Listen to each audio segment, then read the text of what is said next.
Alright, here's the translation, keeping the playful tone and attention to detail. Even if you haven't got a clue about planting wheat, you still know the basics of furrowing and sowing. You've seen wheat fields, right? Wheat arranged in neat little rows, impossible to miss. You didn't plant all the wild wheat seeds, setting aside some for experimental plots. Scared of running out and having nothing grow, you held back a third, only planting 5 mu of land. Seeing the tribesmen toiling away in the fields, you, as their chief, naturally couldn't slack off. You took the lead, plowing 5 mu before running off to handle other matters, namely, preparing for the new city's development. Developing a new city definitely means sending people out first, ideally all warriors. Their mission: clear out the beasts around the new city, build a stronghold, and lay the groundwork for future market settlements. That the Han tribe doesn't have professional soldiers yet, or any decent gear, so you decide to whip up some weaponry and equipment for them. As full-time professional soldiers, uniformity is a must-have, and that has to start with the uniforms. Thank heavens for the flying shuttle loom. The Han tribe has some linen now, not enough for everyone, but equipping 100 or so folks is doable. You immediately get the tribesmen dyeing the cloth, military uniform color, iron red it is, dye made from Hanyang cow juice. The Wen tribe are experts in this, so you specially assign someone to oversee it. They'll be in charge of the dye works from now on. The military uniform has 2 layers, an inner pure white joweling long-sleeved shirt and white sejao shorts. The outer layer is a red joweling chanpao, long enough to cover the bum, reaching mid-thigh. Red trousers complete the look. The military boots are all made of cowhide, materials acquired from last year's grassland trade. No glue this time, just good old-fashioned stitching. Before, the Han tribe had no iron, hence no awls. Now that you have steel awls and steel needles, sewing leather is a breeze. The boot design is a black, short ankle boot, with the shaft ending just below the calf muscle. Unlike ancient boots, these have laces, because, let's face it, boots either need elastic or a wide shaft to slip on, otherwise, you need an opening. Modern boots have zippers, but you can't conjure those up yet, so, laces it is. The laces are made from hemp fiber woven into 3-strand braids. Flat and easy to make, the sole isn't pure cowhide. It starts with 2 layers of cowhide, then 3 pieces of black iron wool are sewn onto the ball and heel. 2 pieces in the front and 1 on the heel, with anti-slip patterns carved into them. Holes are drilled in the pattern gaps for easy sewing onto the leather. A layer of glue is also applied in the middle to make it more robust. Boot lasts are made in different sizes and given to different departments for processing before final assembly. With military boots sorted, armor can't be far behind, given that iron armor takes ages to produce and can meet the demand for rapid equipment. You decide on easy-to-make leather armor. You traded for loads of animal hides last year. No shortage of cowhide here. Untanned raw cowhide is chopped into small squares with a guillotine.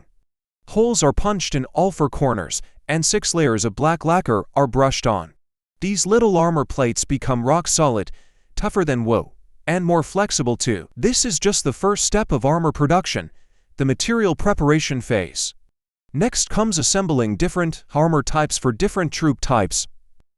Regular infantry armor looks like modern bulletproof vests, round neck, broad shoulders, sleeveless, with a long hem reaching the knees. The hem is split into 4 flaps below the waist for leg mobility. It's a pull over the head with an open front design. Confused? Think of putting on a bulletproof vest. The front has 2 layers. The outer layer is a single chest plate, as wide as the body, connected to the back at the shoulders. The hem is slightly shorter than the full body armor, enough to protect the crotch. The back is full body armor with an open front. It's tied with rope when putting it on. First stick your head in, lift the chest plate, and wrap the side armor around you like a towel, pulling it from under the armpits to the center of the chest. Then, fasten it with 4 rope clasps before lowering the chest plate and tightening everything with a wide belt. This way, there are no gaps on the exterior. The entire opening is blocked by the front chest plate, doubling the frontal protection. 2 layers of leather armor, 1 layer of linja armor, and 1 layer of piban armor. The back and sides have 1 layer of linja armor. This not only boosts frontal defense but also subtly signals to the soldiers: face the enemy head-on, and you're more likely to survive. Turn and run, and your rear defense is halved, meaning you'll die faster, for added majesty and aesthetics. The front of the chest plate is painted yellow circle, with a large, young, character painted in red lacquer, symbolizing bravery and warriors. Besides all that, there are two leather arm guards, cylindrical, covering the entire forearm, with a semicircular extension covering the back of the hand. Archer armor is much simpler. They don't need to charge into the fray. They just need to shoot arrows from the back. Heavy armor would interfere with drawing the bow. So, archer armor is single-layer pibon armor. One piece in the front, one in the back, with open sides. They're held in place by a belt. The hem isn't split into 4 pieces, just 2 pieces covering the bum, not as long as the infantry version. Cavalry armor is basically the same as infantry armor, just with a slightly longer hem and only 2 flaps, but these aren't the front and back flaps. They're the left and right flaps, designed for riding horses. When cavalrymen are in their armor and riding horses, their legs are bent. The left and right flaps cover the entire leg, leaving little of their bodies exposed. Besides the different armor types, everyone gets the same leather helmet. The helmet is a pointy top circle, quite tall, to accommodate top knots. It's made from 6 pieces of leather sewn together. There's a bronze cast forehead guard, like the Hanyang headband, stitched directly onto the leather helmet. The top of the helmet also has an arrow-shaped short rod, with a bunch of downward-hanging red helmet plumes made from dyed horsetail hair. Okay, here is the translation. Leather armor sorted. Now for the standard weapons. Those pathetic copper spears of the old Han tribe weren't fit for an army. These military-issue spears had to have tassels like the Hanyang. Don't think it's just decoration. It's got multiple uses. First, when you swing the spear, the tassel moves with the wind, so you can judge how much force you're applying. Second, when you wave the spear, the tassel can confuse the enemy. Then you pick your moment and bam, one-shot kill. Third, and most importantly, blood absorption. Spears, they poke holes, and when you pull them out, blood gushes everywhere. Without a tassel, the blood gets all over you. With a tassel, it blocks most of the blood, collecting it and channeling it downwards. Otherwise, you'd be covered in blood. The shaft would be slippery. Slipping on the battlefield is a death sentence. If you can't even hold your spear, what's the point of fighting? The new standard spear, made of steel, with a 4-sided, flat tapered spearhead, 30 centimeters long, plus a 10-centimeter socket to attach to the shaft. The shaft is still from the man-eating sapling, the extended version, 3 meters and 20 centimeters. Add the spearhead, and it's 3.5 meters. Short for a polearm. Real polearms start at 5 meters. And 6 or 7 meters aren't uncommon. Like the Macedonian, sarissa, zhongfeis, zhongbasheme, or European lances, towering above everything. The tassels are made of horsehair, dyed, and glued to the spear shaft head. Before fitting the spearhead, spearmen are the main force, so they also need a secondary weapon. The steel multi-purpose entrenching tool. Wooden handle, flat, curved steel shovel head with a slight curve. Almost flat, rounded head, sharpened edges on both sides. Good for digging, chopping wood, and chopping people. Makes up for the spearman's inability to hack. You can also use it to grill food and chop vegetables. It's practically a godsend. Usually hangs horizontally on the lower back. Easy to reach, convenient. Sword and shield soldiers.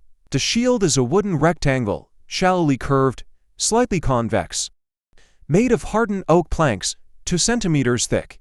Reinforced with 2 horizontal copper strips on the outside. 1 meter high, half a meter wide, like a riot shield.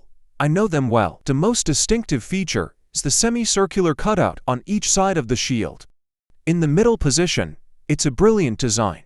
When sword and shield soldiers form a shield wall, the cutouts become circular holes. Soldiers can hold the shield with one hand, angled to the side, and stab with the other hand through the circular hole. Giving the enemy a surprise, the inside of the shield also has shoulder straps, so they can carry it on their back when marching, freeing up their hands, saving energy. Such a big solid wood shield would be exhausting to carry all the time.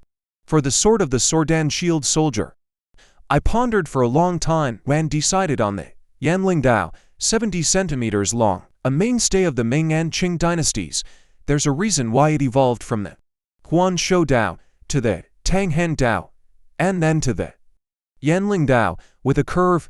The blade is longer for the same length, resulting in a larger killing area. The upward curve of the blade reduces resistance when chopping, is ergonomic, and makes chopping people easier. With a shield in one hand, the sword shouldn't be too long. 70 centimeters is enough. Also, sword and shield soldiers are also equipped with entrenching tools. Simple and practical, and easier to make than swords. Cavalry main weapon is a 4-meter lance, similar to the spearman's, half a meter longer. Secondary weapon is the entrenching tool.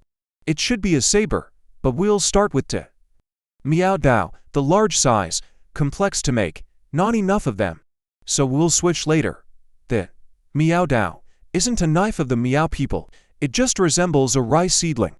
And any blade that is 1.221 6 meters long is called a Miao Dao. Our standard Miao Dao has a blade length of 1.25 meters, a slender blade with a slight curve, plus a 35 centimeter handle, for a total length of 1.6 meters, like the swords of the Ming Dynasty Imperial Guard. When the cavalry charge, they can hold the blade level, and the speed of the horse will dismember enemies.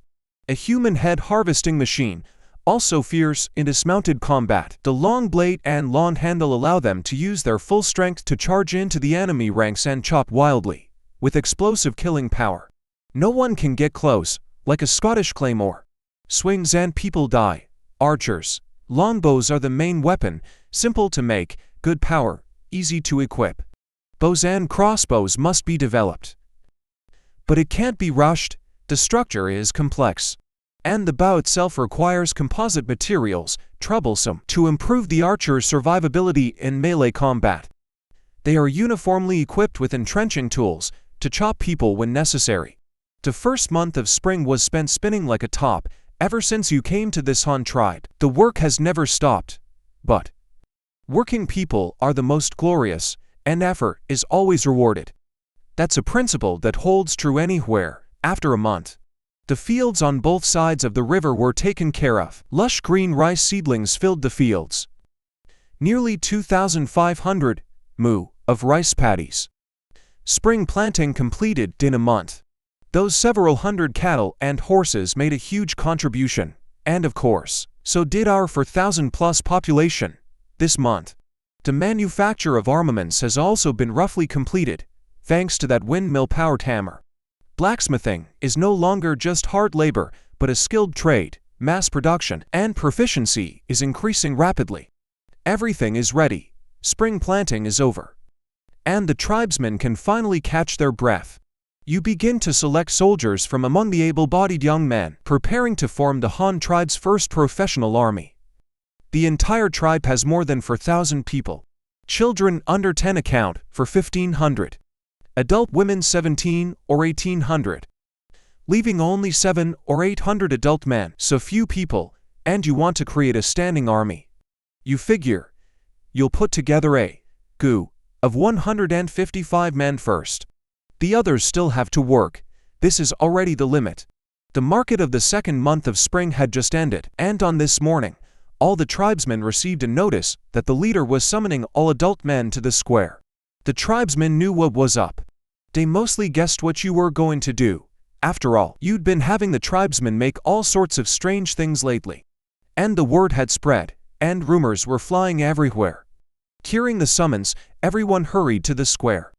Not only the adult men came, but also the women who hadn't been assigned work and the bored little kids, all wanting to see what was going on.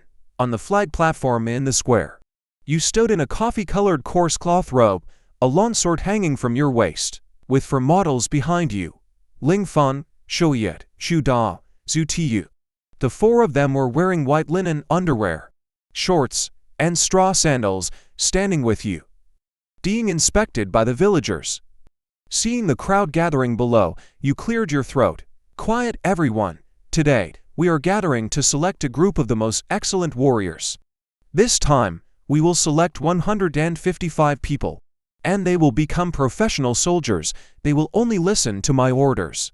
They will be responsible for protecting the tribe and expanding our territory. These soldiers will not have to do any other work, and their treatment will be excellent, the best clothes, the best weapons. But when it comes to risking their lives, they must also be worthy of the tribe's support and serve the tribe to the death. The selection will be divided into 4 categories: spearmen, archers, cavalry, sword and shield soldiers. Each person will have their own exclusive clothing, armor, and weapons. Now, let me show you. With that, you waved your hand, and the 4 models began to put on their clothes and armor. Iron red linen trousers, war robes, shiny black armor, white linen socks, black leather combat boots. They put them on one by one, and the eyes of the people below lit up. Sparkling, Ling Feng was dressed as a cavalryman, a red helmet tassel fluttering in the wind on his black helmet. The elongated black armor reached his ankles, seamless on the sides, and slightly shorter in the front for easy riding. He held a 4-meter-long lance in one hand and rested his other hand on the long sword at his waist. Shuda was a spearman, also in red robes and black armor, with a shorter hem, just covering the knees. The front breastplate was longer, protecting the crotch. He held a 3.5-meter-long red tasseled spear in his hand, and an entrenching tool hung behind his waist. That's right, a trench-digging essential. Zutiyu was the same as Shuda, in the infantry, sword and shield soldier style, with a Yanling Dao short sword hanging from his side, and a solid wood shield in one hand, with an entrenching tool also attached to his lower back. Shouya was also wearing a red war robe, with the least amount of armor, only a breastplate protecting his upper body. He held a longbow in his hand, a cowhide quiver slung across his back, and an entrenching tool, standard issue. Each person had a sheepskin waterskin on their waist, able to hold one shan of water, made of solid color sheepskin, to ensure authentic flavor. As soon as the 4 types of soldiers appeared, the tribesmen below erupted. Look at what they're wearing, what they're holding, then look at themselves. Glue-on leather boots, straw sandals, random animal skin clothes, all sorts of weapons. The best copper spear is also bare. The spearhead isn't as big as theirs. No red tassel, and shorter. Forget about that. Many people haven't even worn a whole set of cloth clothes, let alone that imposing armor. My God, is that what a warrior's clothes look like? Does everyone get one? That black skin is so beautiful. There are even copper plates on the chest. Bigger than the copper buckle I got for meritorious service. That wooden shield is also good looking. I don't know if it's as strong as a turtle's shell, but it looks really good. I really want one. Commented a man from the Yao tribe. That black one should be leather armor. Our tribe used to have a red one, not as good looking as this one. Only the leader can wear it. I didn't expect the new leader to make a set for every warrior. The Han tribe must have a lot of animal skins, exclaimed a man from the Chet tribe. I don't want to know anything else. I just want to know how to select the warriors. Is it like fighting to compete for the leader? No matter what, I definitely want to be a soldier. This equipment is too awesome. I've never worn such good clothes. A young man clenched his fists secretly, standing on the stage. You scanned the crowd below and nodded inwardly. It seemed to be working. The tribesmen were enthusiastic about joining the army. All right, quiet down. What you see is the standard equipment for soldiers. As long as you're selected, you get a set. Whether you can wear it depends on you. You shouted to the crowd below, mentally planning, "Hiyu, keep. Hiyu, aim." Now the selection begins. All men gather outside the east gate. When you hear 3 drum beats, run for laps around the city. The top 300 people to return to the flag platform will advance. Gather at the east gate. I'll be watching you from the city wall. Don't try to cheat. Those who dare to slack off won't get any food today. You threatened. Huh? No fighting. No strength contest. Just running. Someone was dumbfounded, maybe. Maybe the leader wants fast runners, the reason, even they didn't believe it themselves.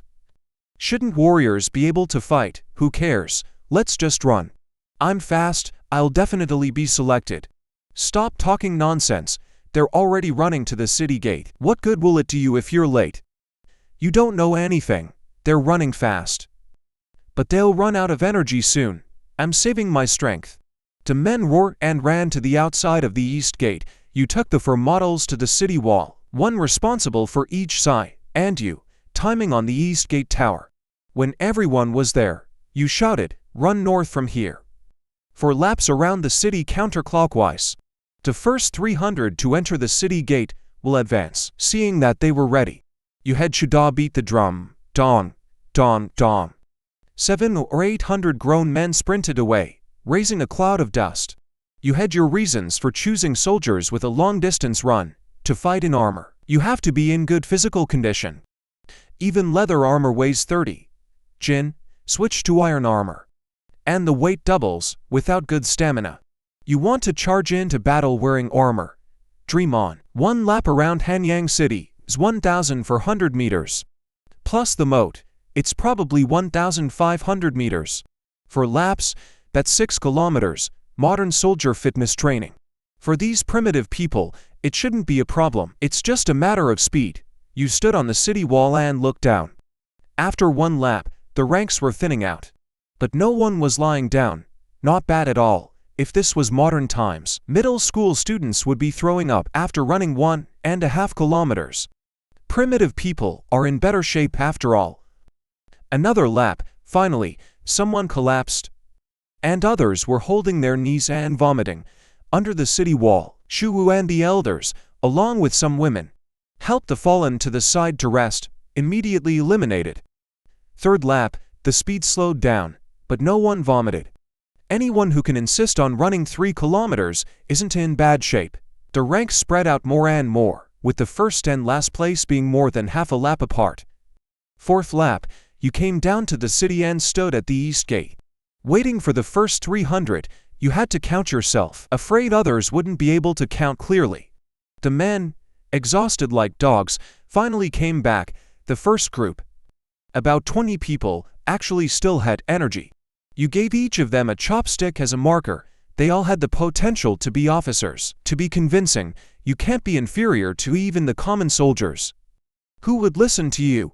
The second group came back 2 minutes later. Running slowly, about 80 people, you gave each of them a short wooden stick. Those with good physical strength were suitable to be sword and shield soldiers. Sword and shield soldiers have to wear heavy armor and carry a shield, which consumes a lot of energy. The third group was another 5 minutes later. About 120 people, you gave them even shorter small wooden sticks, planning to keep them as potential spearmen recruits. The people behind were no longer in formation. Scattered, endless, you counted to 300, and then signaled Shuda to beat the drum. Dawn, dawn, dawn. The men who hadn't run back yet collapsed on the ground, resting in place, with no energy to even sigh.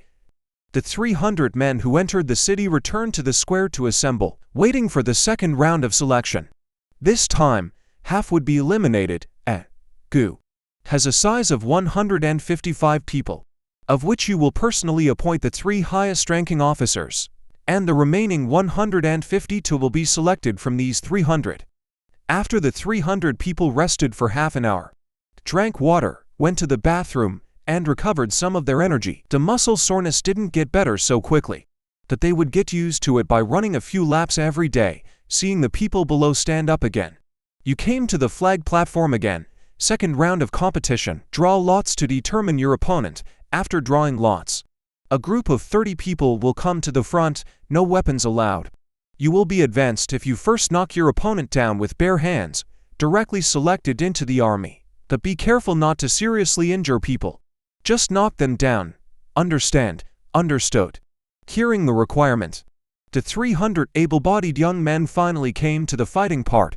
As long as they win once more, they can wear that domineering military uniform, and they couldn't help cheering. All right, now everyone, come to the table in front to get a sign. The back of the sign has a number written on it. Those who get the same number are your opponents. Find your opponent and then line up to assemble. Let's start now, you shouted again. The men lined up to come under the flag platform and drew wooden signs from the table. The wooden signs were placed face down on the table, and the other side had Arabic numerals written on them. When you taught them, you said that these were the lowercase versions of Chinese numerals. A total of 10 numbers. The tribesmen had long recognized them. And although they couldn't do addition, subtraction, multiplication, or division, they could still count. The 300 men, loudly calling out to find their opponents, finally divided into 2 groups and lined up in the square. After a dozen minutes, you saw that the ranks were ready, and began to call out the names for the competition. Those who got wooden signs with numbers 1 to 15. Step forward, stand in the middle, obey my orders to start, yes. 15 people from each camp stepped forward. You waved your hand, signaling Shoya to check the wooden signs, confirm that they were correct, and then take them back. The 30 men in the middle of the field stood face to face, seeming to be gathering strength, just waiting for your command to knock their opponents to the ground. Shoya quickly returned with a stack of wooden signs and nodded to you. You shouted, "Begin." The 30 men charged at each other with howls. Some knocked their opponents down with one move, while others fought back and forth. With shouts rising and falling, they fought chaotically, each relying on brute force to determine the winner. And soon the winners and losers were decided. At this time, there were only 2 groups in the middle of the field that hadn't decided a winner, which made your head hurt. In the center of the field, a group with the number 6 sign was circling around each other. The 2 men constantly gesticulating various movements, occasionally probing, but had never seriously fought. You walked over and scolded. "If you 2 don't start fighting, you'll both be eliminated. There are plenty of people who didn't win just now who aren't willing to give up. We don't need you to hear." The 2 men were immediately frightened when they heard that they would be directly eliminated, stopped probing, and shouted in a frenzy, quickly wrestling together. The other group with the number 12 sign, 1 fat and 1 thin. Interestingly, the thin man had strong explosive power and speed, and took the initiative to attack every time. The fat man didn't seem bulky either, was agile, and was constantly circling around the thin man, taking a few hits as if nothing had happened. His ability to withstand hits was really strong. Both of these men had good skills, apparently developed through frequent hunting. You secretly noted down their numbers, preparing to give them priority, and selecting the final 2 spots later. You 2, stop circling around.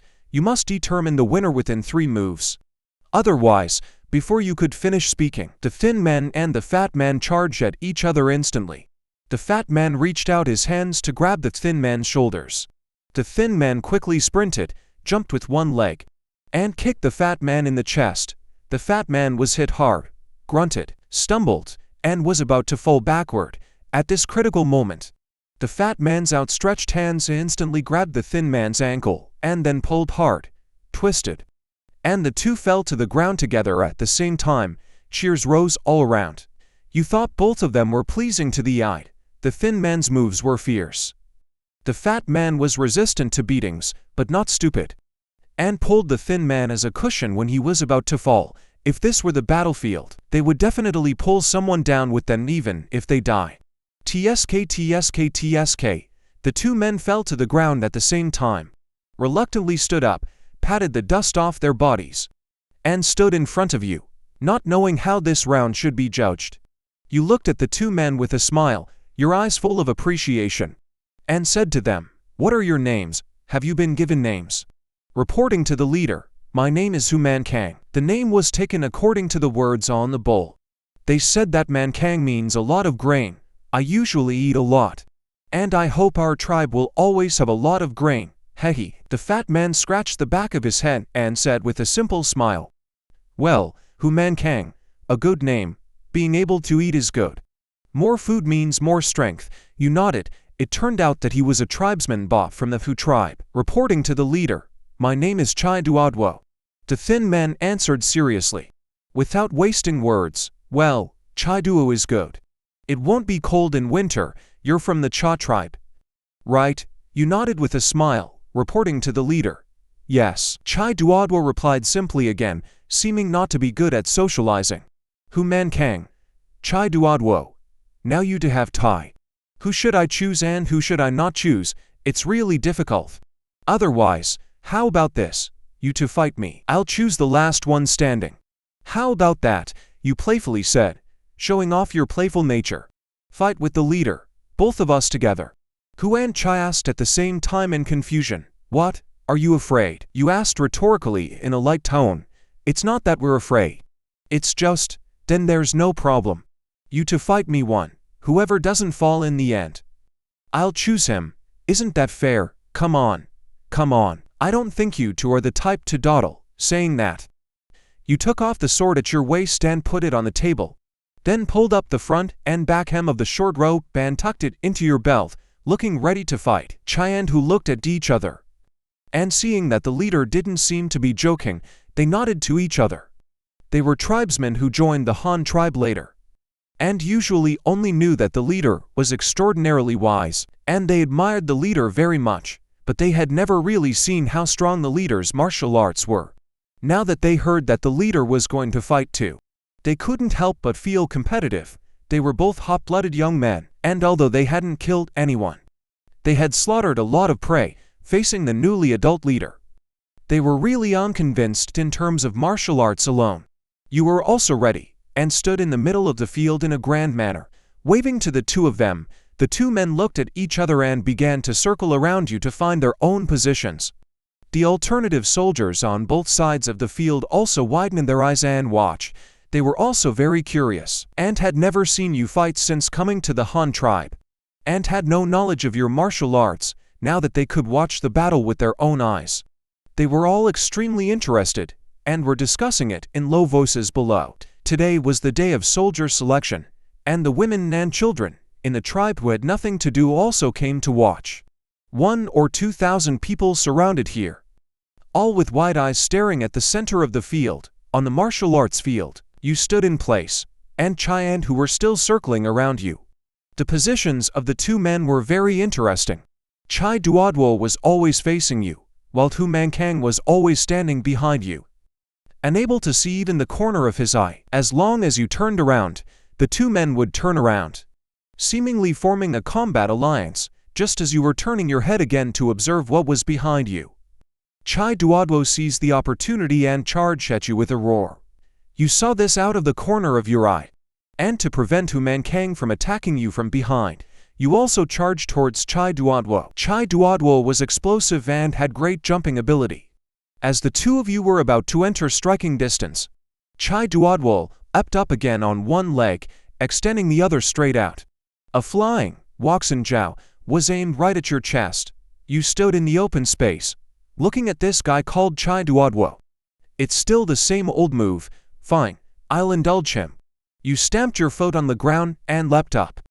A mid-air spin is in order. The moment your legs made contact, you twisted your body in mid-air and delivered a vicious side kick, first knocking his leg aside to throw him off balance.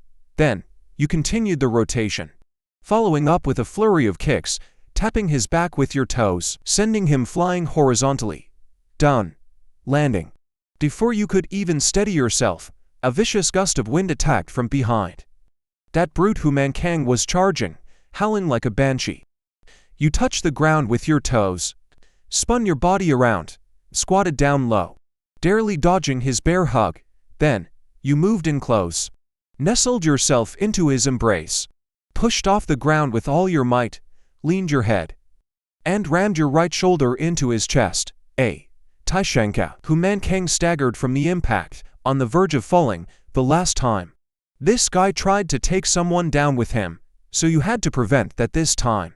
You kept your shoulder pinned against his chest, and without breaking contact, reached back and grabbed his outstretched arm, jammed your right shoulder into his armpit, tripped his foot, and channeled all your strength into your waist, an over-the-shoulder throw. Chai Duodwo hadn't even recovered when he saw a dark shadow flying towards him.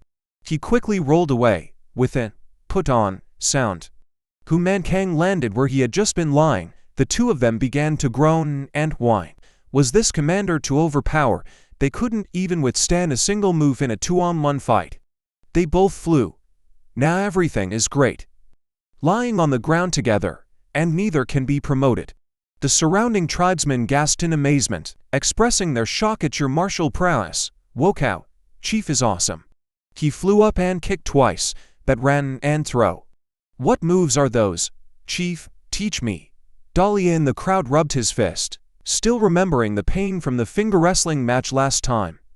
He was already used to the Chief's moves. It seemed anything he did, no matter how incredible, was to be expected. The new girls all had little stars in their eyes. Their admiration for you increased yet another level. You straightened your clothes, picked up your precious sword, and walked towards the two goons. They helped each other up, looking at you, a little lost. Were you going to fight more? They were still hurting all over. Chief, all right, stop fighting. You're both promoted, you both have good potential. Don't be discouraged if you lost. I'll teach you a few moves later, and you'll definitely be even stronger. Go to the flag platform and join the ranks. You patted their shoulders to encourage them. The two of them went crazy with Joe, getting beaten up and still being promoted together. And the Chief was going to teach them moves. They quickly expressed their gratitude. The other prospective warriors cast envious glances. Thank you, Chief, we will definitely learn well. Hu Mankang said with a simple grin. Thank you, Chief. Chai Duodwo still didn't say much, but his eyes were full of adoration. You nodded and shouted to the others. The competition continues, this time. Everyone dared not slack off, and they all showed their best skills. Who wouldn't want to be noticed by the Chief? Unfortunately, there were limited spots, only to left. You wouldn't select any extra. The reason you had done that just now, besides valuing them, was also to display your strength and boost your prestige. After all, you would be leading this army in the future, and the first step you took had to be personally guided. The following competitions were lively, but the techniques were clumsy. They were like blocks of wood. How to carve them would depend on you. Round after round of competition passed, and you broke the rules and promoted a guy named Shiliu. This guy didn't have any special characteristics, but he fought steadily, and in the end, he fought his opponent to a draw. However, you remembered that he ran the 6 km the fastest. Promoted, the competition ended, and the quota was filled. The tribesmen dispersed, leaving only the children still watching. You dismissed the 152 people, telling them to go home and boil water for bathing, and come back in the afternoon to collect their uniforms. In the afternoon, they gathered in the plaza to receive their military uniforms and boots. The shoes were easy to handle, according to size. The clothes had no elasticity and were made loose and baggy, but they would have to make do. Armor wasn't issued immediately. These soldiers had just enlisted, and their branch of service hadn't been determined yet. You still had to use other methods to assign them. 1. Bu has 155 people, divided into 4 Zonchi of 38 people. Cavalry, pikemen, shield bearers, and archers each occupy 1 Zonchi. The proportion wasn't reasonable, but this was the first regular army of the Han tribe, and it had to be developed in all aspects to lay a good foundation for future expansion. With the recruitment complete, the Han tribe returned to normal. You ordered again a 100-man team, made up of the original tribal members, to haul grain and tools to the old place to plant rami grass. Dashu led people to mine copper or the iron ore could wait. Recruiting an army had taken away 155 people, and there weren't enough people. Besides, the amount of iron used now wasn't large, so there was no rush. Another trade caravan set off. 40 people, led by Yu Fu, with Ling Feng as the deputy leader. 2 horses per person, 8 ox carts fully loaded with goods, and 30 sheepdogs, to trade on the prairie again. This time the target was animal skins, ox horns, ox sinews, military supplies, and also oxen and horses. To provide animal power, sheep could wait for now. Just eating grass was enough of a burden. And this wasn't the prairie. You could raise 10 sheep, but it would be better to raise 2 more horses. Besides, sheep reproduce quickly, so there was no need to buy too many, but wool was still needed. Bringing 8 carts was to haul more wool. That stuff took up space. Yu Fu, that kid, couldn't stay idle, and happily led the team on their way. But this time you left his brother Yu Yi behind, taking so many supplies out. Who knew if Yu Fu might have ideas? It was better to take precautions. Whether it was useful or not was another matter. Anyway, Yu Fu's woman and children were all in the tribe. Would he really not come back if he really had that intention? Leaving a younger brother behind wouldn't help. Of course, you couldn't say these words. The reason you gave was, Yi was going to build a market in the new Hedon city. That was the real purpose. Hostages and all that were just a bonus. The two brothers didn't think much about it and were quite happy.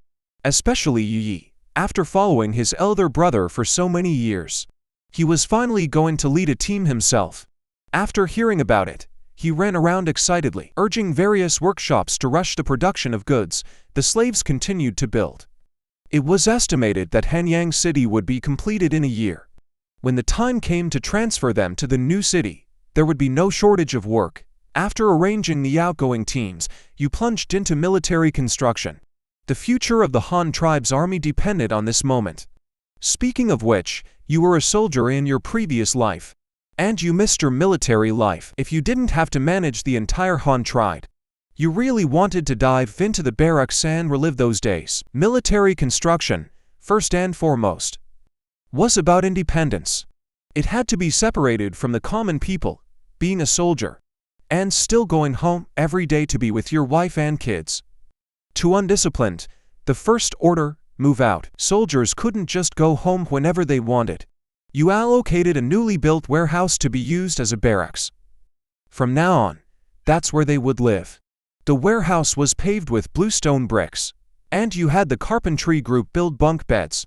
For arm-thick wooden pillars would be the bed legs, with crossbeams inserted, and wooden planks laid on top. Simple. They also built several long tables for eating and studying. The Han tribe didn't have many literate people. At most 20 or so who could write 100 or 2 characters. There was no time for unified learning.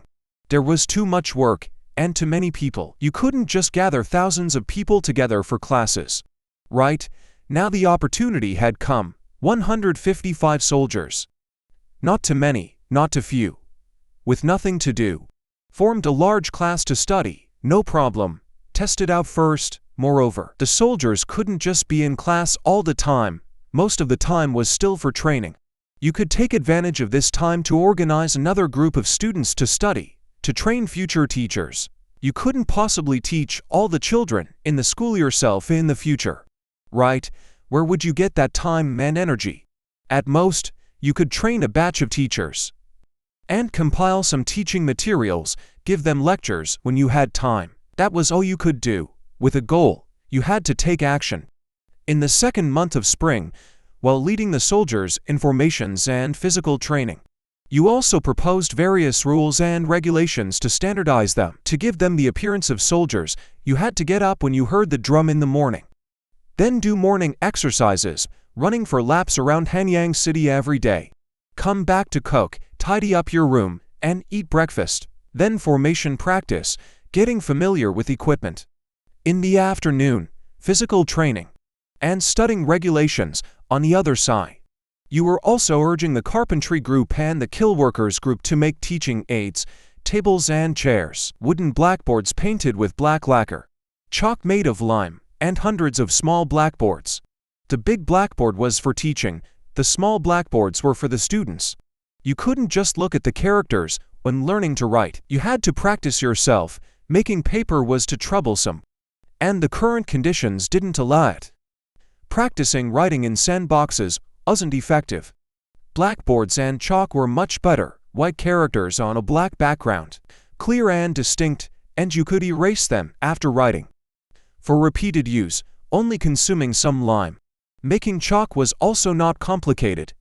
Slaking quicklime with water, mixing it into a mud paste, pressing it into thin strips with a mold, and drying it, purely a physical change. Simple to make, easy to produce in large quantities. And so, by the beginning of March, the construction of the barracks and classrooms finally had some progress. The large warehouse was divided in half. One half was the living area with beds, and the other half was renovated into a large classroom, with blackboards hanging around the walls, with slogans and military discipline written on them so that the soldiers could learn while recognizing the characters. After a month, the 4 branches of service were divided, and the 4 Zanchi were established. Shuda was the Gujan company commander. Zitu was the deputy, and Shaoyu was the Kusima company military advisor. Humankang was the Zanchi Zhang battalion commander of the sword and shield soldiers. Chai Duodwo was the Zanchi Zhan of the cavalry. Shiliu was the Zanchi Zhan of the pikemen, and Tan Jian was the Zanchi Zhan of the archers. This brother was really accurate with archery. Everyone admired him. Each Zanchi had 3 Shaoqi platoons under it, not many people. But everyone was an elite. After all, the current population base was small. We were playing quality over quantity. These were all the seeds of the future Great Han Army. One day in March, you followed the team to the western grasslands outside Hanyang city.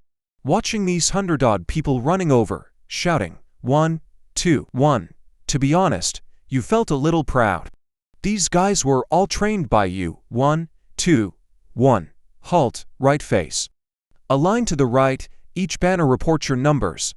Shuda's voice was as loud as ever. The first squads began to report their numbers. After confirming that the numbers were correct, Shuda ran over and saluted, reporting to the chief.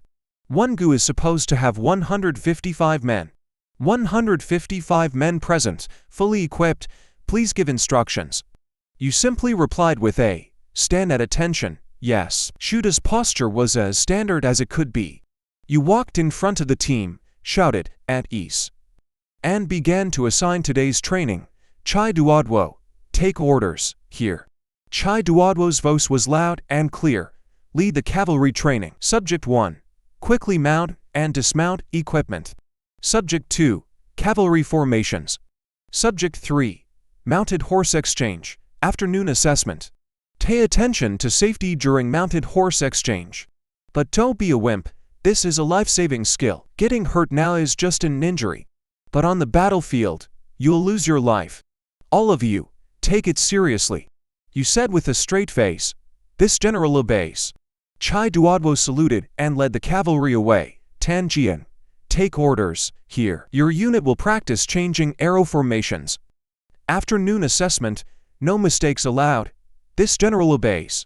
Tan Jian also saluted and began to set up the archer formations.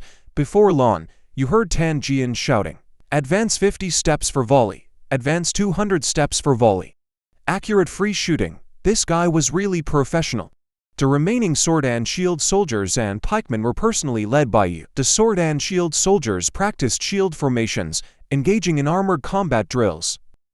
Everyone wore armor, held shields and short clubs, and charged at each other howling. The pikemen first practiced various formations, and then fought 2-on-2. The spears were replaced with sticks wrapped in soft cloth, poking each other back and forth, practicing parrying. At noon, they withdrew, ate, and rested. The injured looked for herbs, and those who were okay gathered behind you, watching you write on the blackboard with chalk. There was a cultural lesson in the afternoon, and you had to prepare teaching materials. What you were writing now was a military song written specifically for the Han army. Great Han warriors, the long knives point straight at the jackals of the north. The setting sun flows like blood on the road south. The banners lead the eastward marching soldiers and generals. The war drums rumble and resound on the westward expedition. Thousands of sails stand and sail to the distant ocean. The Han people have always had brave warriors, magnificent and touching. Loyalty and filial piety have always been difficult to balance, tearfully bidding farewell to parents. The whole family is loyal and martyrs for thousands of years, patriotic and praised by tens of thousands. In Vin, Ci, Bull, the Han, Ar, my, is, my, Tai. Blood-stained robes are the most beautiful clothes for men. Wrapped in horsehide, to die on battlefield is the aspiration of thousands of heroes. The forest of knives and guns stands guard over the high walls of the homeland. The iron hooves stomp the spines of barbarians. Where the sword points is the border of my great Han. Men should always be strong, with a reputation for loyalty. Since ancient times, no one has been spared death. Rather enter the hall of heroes, sweep across thousands of miles of rivers and mountains, set sail and shake the 5 oceans. Who, of, fans our mighty, han, shall, be, pun, isht, no, mat, ter, how, far. After finishing writing a song, great Han warriors. The soldiers who knew how to read quietly read it behind you. And those who didn't ask you, you explain patiently, hoping they could appreciate the essence of the lyrics. The cultural lesson began. You didn't plan to directly teach them how to read, but integrated Chinese characters into the military formations, explaining the arrangement of troops while writing the names of the formations in Chinese characters. This was like teaching elementary school students how to learn Chinese characters, rubbing them into the text, entertaining while educating. First teach the names of weapons and equipment, then the characters used in the regulations, and finally talk about formations. What formations to use against what enemies, how to defend, how to charge, how to break out, and even how to defend a city. The students listen with great interest. After class, you assess the morning's projects, pointed out shortcomings, and encourage everyone to train hard. After the battalion commanders left, you called another group of students, women who were pregnant last winter, and children around 10 years old. Both boys and girls, a total of 200 people. What you taught them was not military tactics, but a comprehensive collection of nouns for daily necessities, and the methods of making various things, written down in words. Both the production method and Chinese characters were learned. The advantage of doing this was that it was difficult to write Chinese characters from memory alone. But writing articles was different. You could write a lot of characters without realizing it. Chinese characters also have a strange feature. Looking at them too much will make you forget. The more you look at them, the more awkward they become. And finally they separate in your eyes, becoming unrelated strokes. This was very strange. Even adults who had studied from elementary school to adulthood could not avoid it. The entire third month of spring passed by in days of training the army and teaching. Yi was also urging the production of goods. He was very concerned about the fixed market in Hanyang. Wishing he could fly solo as soon as possible, you were also concerned. The land in the new city was much larger than Hanyang city, and there was also a large river next to it, so there was no shortage of raw materials for papermaking. At the end of March, you finally ordered the departure of the advance team to prepare for the new city. The team was not small, one gu of soldiers, Yi's 20-man trade team, 7 large carts, and 100 sheep inside the carts. 2 were loaded with pottery and white salt. 3 were loaded with infrastructure tools, hoes, picks, iron shovels, ropes, axes, saws, fully loaded. The last 2 were loaded with grain. Those 100 sheep were bait. First build a military-style garrison base, then graze the sheep, attracting nearby wild animals, and then use the army to wipe them out, clearing the surrounding environment, and creating a safe foundation for reclamation and city building. The advance team was led by Shudo, with 4 purposes: clearing wild animals, protecting the trade team, being responsible for transporting supplies between the new city and Hanyang city, and providing initial labor, just as Yi led the team on their way. His brother Yufu had been away for 2 months. The 40-man team came to the grassland again, but didn't find the 1,000 sheep tribe and the Altai tribe on the edge of the mountains. After walking for 10 days, they didn't encounter a single living person. Yufu muttered to himself, asking Ling Fun, "What's going on?" Ling Fun explained, "Captain Yu, this is the grassland. It's different from our Han tribe. They mainly eat cattle and sheep, and need a lot of fodder. When one place is finished, they have to move. It's normal. Then what do we do? Can you find them? Otherwise, we can't complete the mission." Yufu was a little unsure. Ling Fun said, "I know some places where the grass is more lush in this season. Let's go take a look. Even if the 1,000 sheep, 10 Altai, aren't there, there will definitely be other tribes." "Okay, let's go. But this grassland is endless. It all looks the same. You can find the way back, don't find a tribe, exchange things, and can't go home." Yufu worried, "Captain Yu, what's so difficult about that? Not to mention that my horse can find its way back by itself. Aren't there giant eagles in the sky? They can even send letters back. It shouldn't be difficult for them to lead us." "Right. Ling Fan reminded. Oh, look at my brain. I get confused when I'm in a hurry. If you hadn't mentioned it, I would have forgotten that we still have 2 eagles. Yu Fu listened to Ling Feng's words and suddenly understood everything. His worries were swept away, and the team set off again. In April, just as the Hanyang city market ended, your men also arrived at the new city.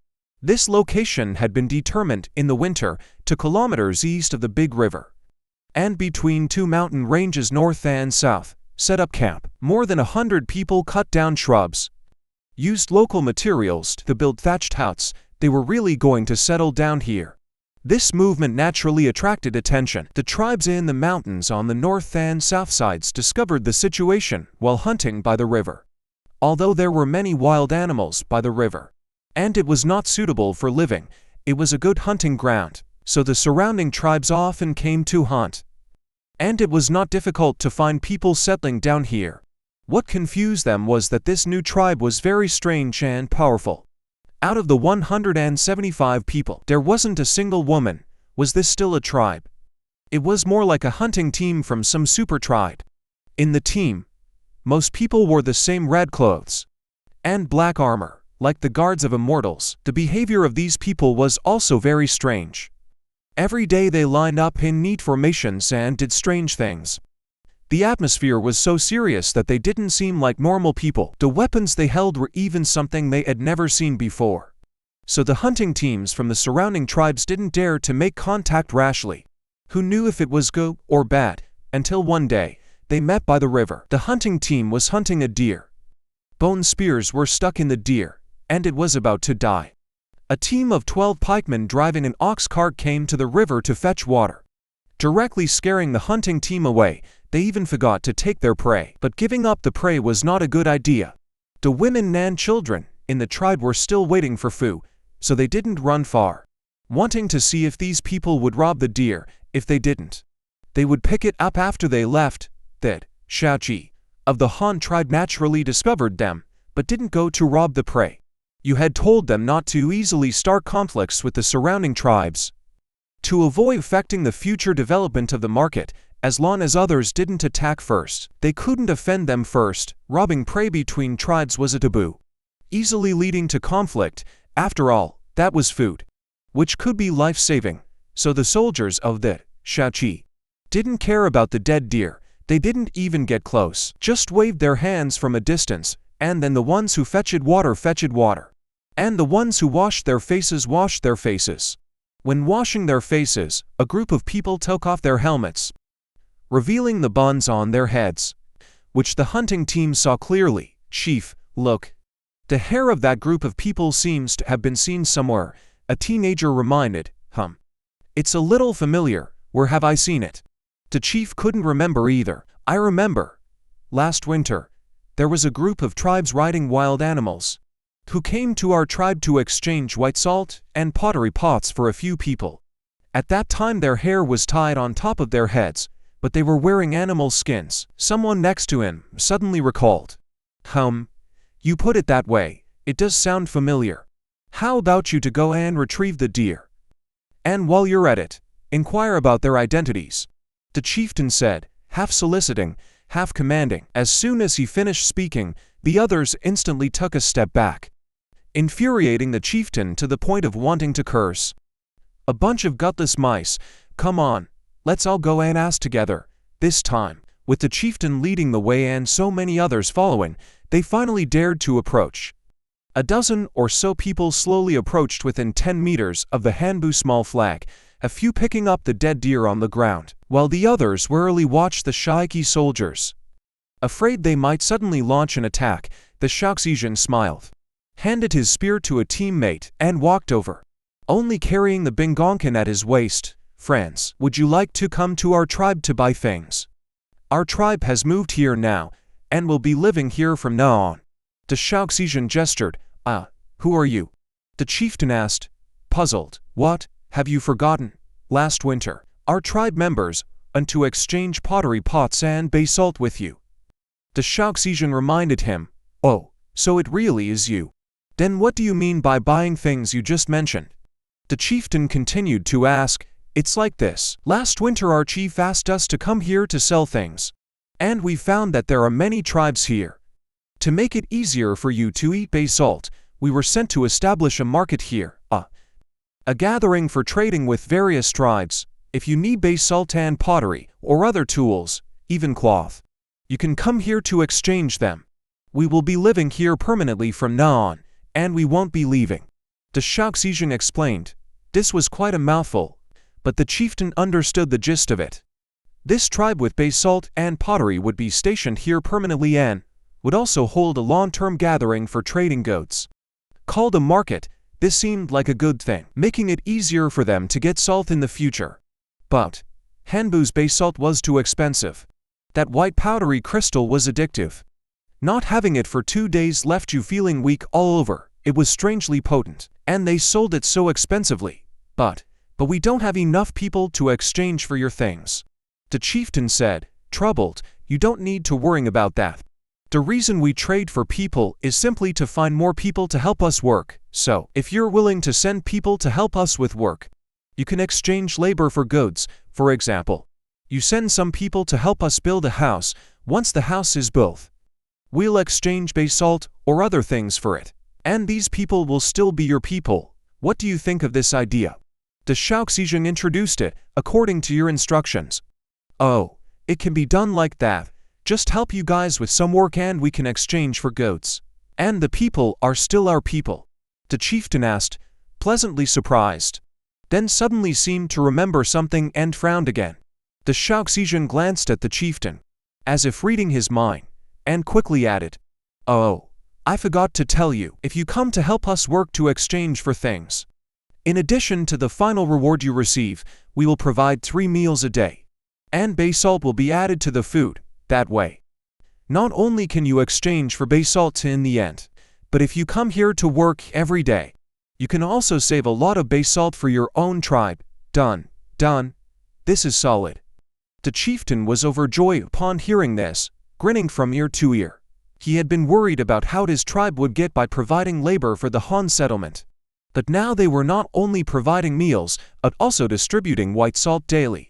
It was like a gift from the heavens. The chieftain immediately grabbed the Shaoxing, launching into a barrage of questions. So, what kind of work do you need us to do? Just building houses. How much do we get for each house built? Where do we build them? How far is it from our tribe? How many do you need once we finish building? Is that it for trading? The Shaoxing froze instantly. How would he know these details? He was just in charge of transporting water. Ahem. Well, I'm not really sure about the specifics. If you want to know all of that, I can take you to the camp. The Jishi captain will tell you everything. The Shaoxing pointed towards the military camp to the west. Eager to wash his hands of the whole thing, the chieftain tiptoed, tearing westward, and hesitated. We have to go over there to ask. Okay. Then, can my people come with me? No problem, let's go. And so, the Shaoxing, leading a squad of water-carrying soldiers, accompanied by a dozen or so curious aboriginals, marched in a grand procession back to the military camp. Upon arriving at the camp, the Shaoxing quickly reported to Shizan Qi. Shi Liu then led the group to find Yi, who was in charge of the Jishi. Yi's merchant team wore a uniform consisting of navy blue linen robes, blue pants, and military boots, similar in style to the military uniform, but with a different color. The only difference was that they had no armor or weapons. The two groups met at the camp, and the chieftain and his tribesmen, like Liu Lao, visiting the Grand View Garden, looked around, full of curiosity. It wasn't until Shi Liu introduced them that they came to their senses.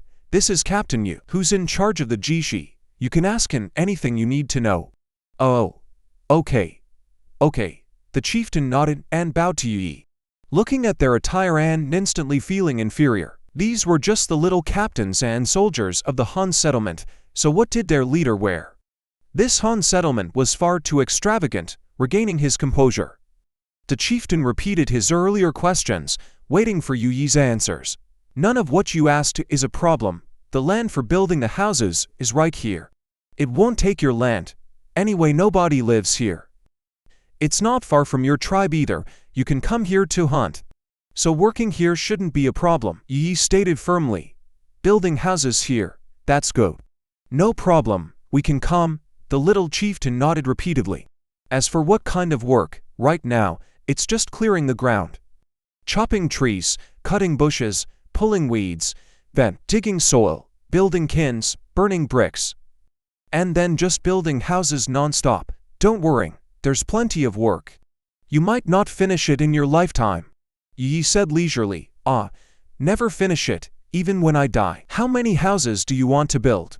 The little chieftain's mouth dropped open in an shape. Well, I'm not entirely sure.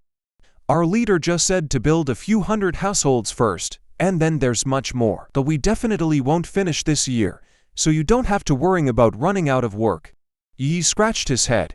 He wasn't too clear on Luo Chan's plans either.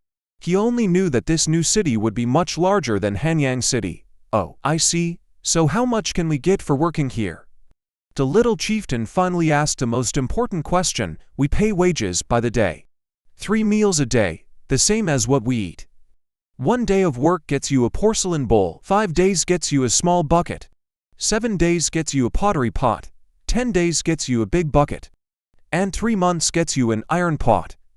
As for salt, half a cup a day, a full cup every 2 days. And this is the cup, Yi said, taking out a bronze cup, like a modern ceramic cup with a handle.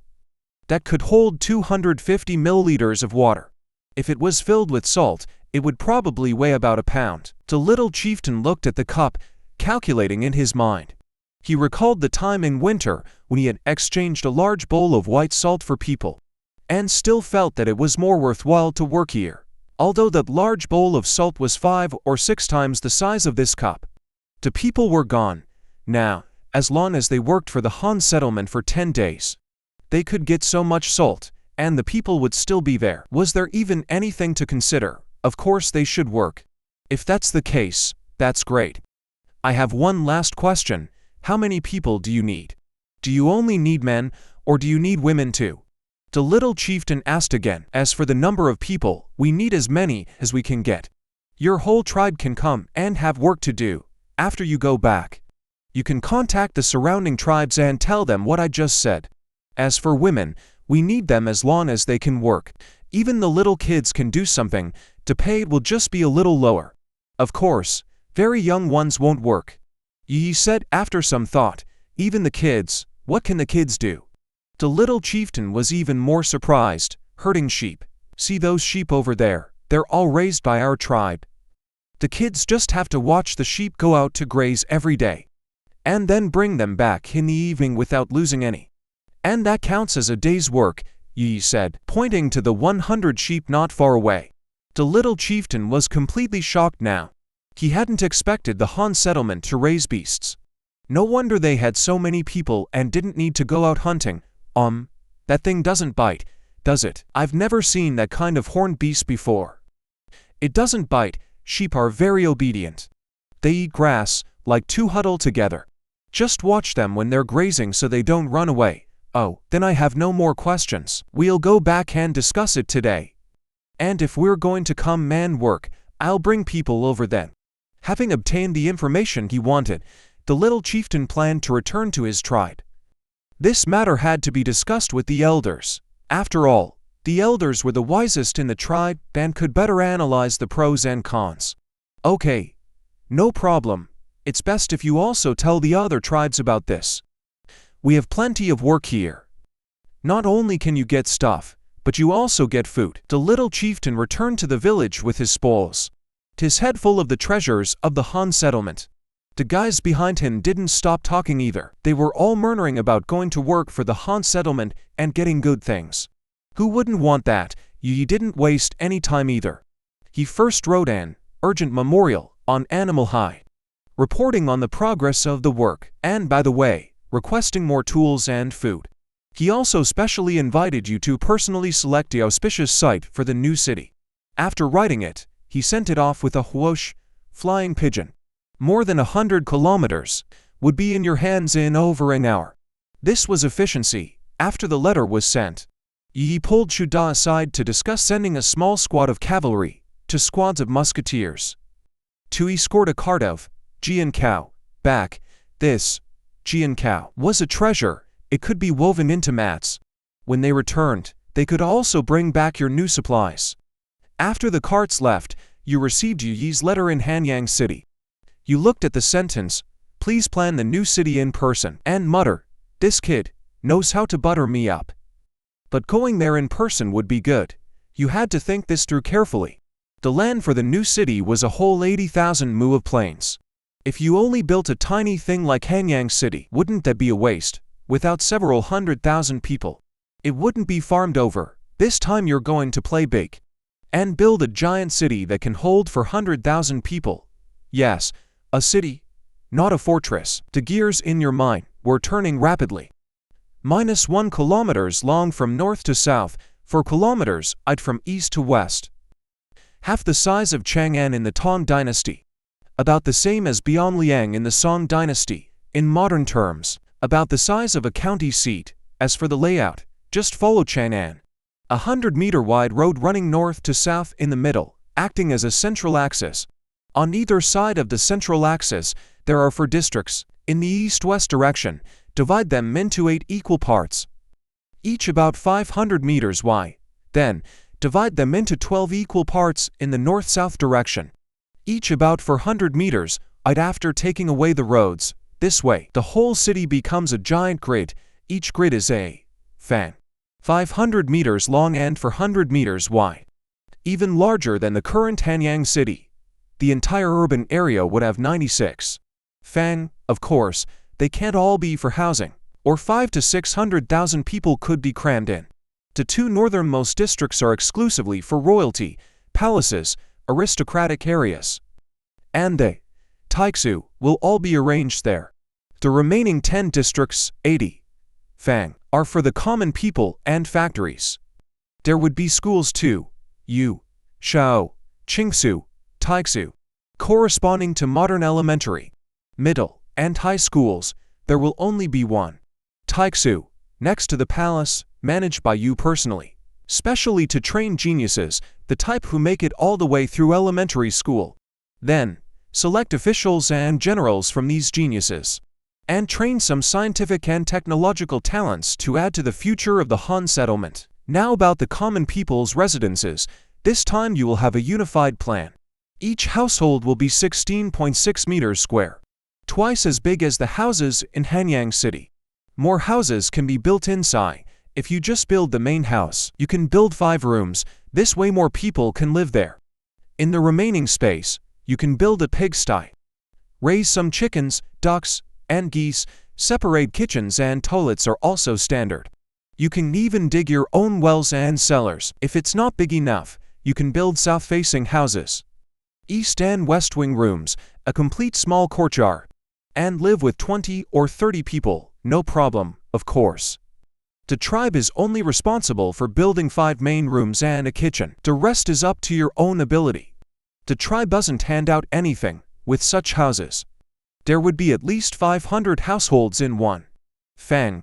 That is to say, one fang would have at least 5,000 people, and possibly as many as 7,000 or 8,000, even if 30 of the 80 fang are removed for building schools and factories.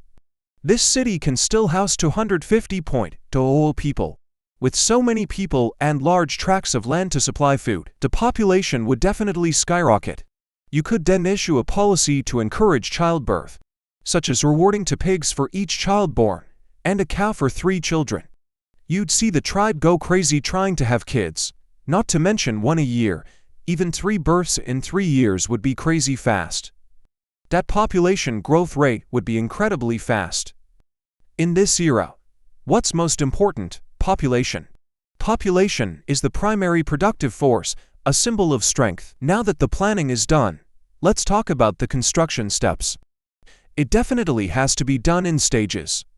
First, build the fang for ordinary residents, and when there are more people, then build the city walls, palaces, and taixu. Anyway, it takes more than 10 years to go from elementary school to university. So there's no rush now, when you really have hundreds of thousands of people. Any palaces or city walls can be completed in a year, since the new city doesn't need to be inhabited right away. Build the outer walls first, that is, the walls and gates of the Fang. The 108 Fang of Chang'an in the Tang dynasty all had Fang walls and gates. According to the rules of the Tang dynasty, Chang'an had a curfew. Every evening, drums were beaten, and the people had to hurry home when they heard the drums. Then the Fang officials would close the gates, and the soldiers would patrol. During the curfew, anyone on the street, unless on official duty, would be flogged lightly, or even beheaded severely. You are still hesitating about whether to have a curfew in the Han settlement. You also hope that everyone can have some entertainment. You can't just work all day and go home to sleep. Right? That kind of life would be too boring. Back to the construction of the new city. In the first phase, build 1 Fang. First, the Fang walls will be made directly with rammed earth. 1.5 meters wide at the bottom, 2 meters wide at the top, and 5 meters high. It will be like an inner city wall. Rammed earth is quick to build. 100 or so people can put up the walls in a month. Then start building houses. This time, you want to build the rammed earth city walls first. So you had Hanyang City prepare a large number of wooden boards to be used as molds. Bring them along when transporting supplies. This time, the Jian cow laden carts trudged along for 3 days, and finally arrived in Hanyang City. While they were reloading, you quickly taught the tribesmen how to weave grass mats. You broke down grass mat production into 2 steps, preparing the materials and weaving, handing over separately to the carpentry and textile groups under your guidance. The carpentry and metallurgy groups developed a tool specifically for shaving Jian cow leaves, a bit like a modern potato peeler, a palm-sized wooden handle with 3 iron blades arranged in a row at the end. When used, you insert and finger Y Jian cow leaf from the root, and pull it out from the other end, click, and the thorns on both sides are shaved off, and the middle is also split in 2. The worker grabs the tail of the grass leaf with one hand, and pushes the knife forward with the other, and 2 thin strips are in hand. These grass leaf strips must be steamed, and then dried. This step cannot be omitted. First to soften the grass leaves, and second to kill bacteria.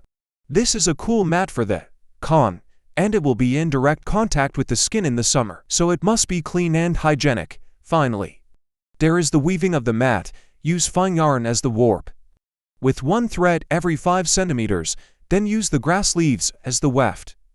The warp threads are alternately up and down, and the grass leaves weave in between. After completion, tie knots to secure it, and then wrap the edges with linen strips. All set. This is much simpler than weaving cloth. You explained it to Zidai once, and she understood. This let you breathe a sigh of relief, and you passed the task directly to her. The weaving work of the Han settlement was handed over to her mother, Chan, to be responsible for.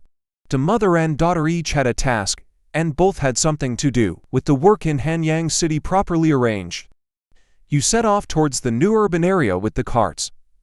In a grand procession, the carts were loaded with grain, infrastructure tools, and cattle and horses, specifically for transporting earth. In addition, there were a dozen or so foremen from the construction teams, who would lead the workers to start work when they got there. This trip took a week. Just as you arrived at the new city construction site, a crisis quietly descended on Hanyang City. At the end of March, with summer approaching, the 2.0 mu of rice planted by the Han settlement would be ready for harvest in at most half a month. But just then, a 1,000-strong army approached within 3 days' distance of Hanyang City from the north. These guys were covered in white totems, their faces painted with hideous patterns, and human bone ornaments hung around their necks. They held crude shields made of tree branches and vines, and a large number of crude bows and arrows, and countless bone spears and stone spears. They were an army of cannibals. In the past year or so, they had clashed with the Han settlement 3 times in a row, all ending in defeat, suffering heavy losses. This infuriated the cannibals. The first time, a small team of 40 people fought against the Tree tribe. The cannibals lost, but 3 injured people escaped. The second time, It was still a small team of dozens of people, but you used a trick to lure them to the Black Rat tribe. When they were both badly injured, you appeared as a savior and completely wiped out the cannibals, and even incorporated the remaining population of the Black Rat tribe, making a fortune. That was an annihilation battle. None escaped. The third time was the ambush in the northern valley. You used only the strength of the Han settlement, not only killing more than a dozen cannibal apes, but also capturing more than 200 slaves, who were still working for the Han settlement. That was also an annihilation battle. Not a single one got away, but just because no one escaped. Did the enemy really not know who did it? How could that be? 3 teams all disappeared in the same direction. One time, 3 people even escaped. According to their descriptions, they were defeated by a tribe that used bows, arrows, and vine shields. The other party's weapons were very powerful, and they only used a few people to rout them. The answer was obvious. The same direction had a feud with them, and had the ability to defeat them, using bows, arrows, and shields as weapons. Although they didn't know what this tribe was called or how many people they had. They didn't care, because they felt they had more people. Although the Han settlement had more than 4.00 people, they couldn't muster 1,000 adult males right now. That was the difference. The cannibals knew the general direction, and they also knew the weapons and equipment of the Han settlement. This time, of course, they wouldn't come unprepared, running over to deliver themselves to death in that year. According to the descriptions of the 3 who escaped, and the 2 arrows with feathers they brought back, the cannibals also developed the same equipment. They made wooden shields with branches, cut saplings and hung strings to make bows, and used dry thin vines to make arrows, fully armed. They headed straight for the Han settlement to the south, wanting to destroy this tribe that had repeatedly opposed them. But what they didn't expect was that they would have an unexpected harvest before they even found the Han settlement's residence. The market in early April was approaching. Some tribes who were preparing to trade with the Han settlement had already sent out teams, but they never expected to encounter such a powerful enemy on the way. The first to encounter the cannibal army was the trading team of the Zhangzhou tribe. They had a total of 40 adult men, and they were also driving 200 Jiru. They planned to trade for more white salt with the Han settlement this time. After all, their tribe was relatively far from Hanyang city. It would take nearly a month to go back and forth. This time, sending so many people to protect the sheet, they thought it was foolproof. Who would have thought that just a few days away from Hanyang city, a flood of enemies would suddenly appear? The 2 sides didn't even fight. The difference in numbers was too great. The leader of the Zhangzhou tribe directly ordered to abandon the sheep and run, attempting to use the sheep to attract the enemy's attention and allow their team to escape with their lives. Moreover, this leader was quite resourceful. He had the team split into 2 groups and flee in different directions.